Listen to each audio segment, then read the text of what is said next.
चला मैत्रिणींनो, आज आपण नवीन आणि छान अशी सोपी ट्रिक आय करण्यासाठी वापरणार आहोत। इथे मी सुईमध्ये धागा ओवून घेतलेला आहे। 4 पदर आहेत पहा। असा आपल्याला जाड धागा बनवून घ्यायचा आहे। इथे मी ब्लाउजला टिक मार्क करून घेतलेले आहे चॉकने। त्यावरती आपण इथे आय तयार करणार आहोत।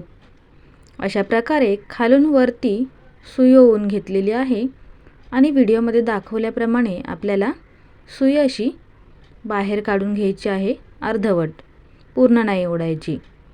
आता पहा, अशा प्रकारे इथे गाठ बसवून घ्यायची आहे। जवळपास 10 ते 12 गाठी आपल्याला या सुईमध्ये बसवून घ्यायच्या आहेत। मंडळी, ब्लाऊज शिवायला तर आपल्याला फार आवडतो, ते झटपट होतात सुद्धा, पण मेन काम जे असतं ते असतं हुक लावणे आणि आय करणे।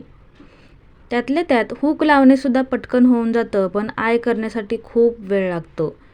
पण ही एक जी नवीन ट्रिक आहे त्याने 5 मिनिटांमध्येच आपले आय करून रेडी होतात। म्हणून म्हटलं तुमच्यासोबत हा व्हिडिओ आपण शेअर करावा। तर पहा, हळूवारपणे मी तुम्हाला व्हिडिओमध्ये दाखवत आहे। हे पहा, आपल्याला जेवढ्या लांबीची आय हवी आहे तेवढी आपण करू शकतो। मला एवढी पुरेशी वाटते, म्हणून मी अशा प्रकारे आता धागा ओढून घेतलेला आहे। व्हिडिओमध्ये अगदी सावकाशपणे मी इथे दाखवलेला आहे मैत्रिणींनो। अगदी छान सुंदर आय इथे करून रेडी आहे। धागा व्यवस्थित ओढून घेतलेला आहे। पुन्हा आपल्याला ही सुई जी आहे ती खालच्या दिशेने ओवायची आहे अशा प्रकारे। हे पहा, आणि खाली इथे आपल्याला एक गाठ बांधून घ्यायची आहे, जेणेकरून ती जी आय आहे ती हलणार नाही। हे पहा, ही अशी सुंदर आय व्यवस्थितरित्या करून रेडी आहे। तुम्ही सुद्धा नक्कीच ट्राय कराल अशी आशा आहे। अशाच प्रकारे संपूर्ण ब्लाऊजला मी आय करून घेते। पहा, झालेली आहे। फिनिशिंग बघा, अगदीच सुंदर आहे। हुक सुद्धा करून रेडी आहेत।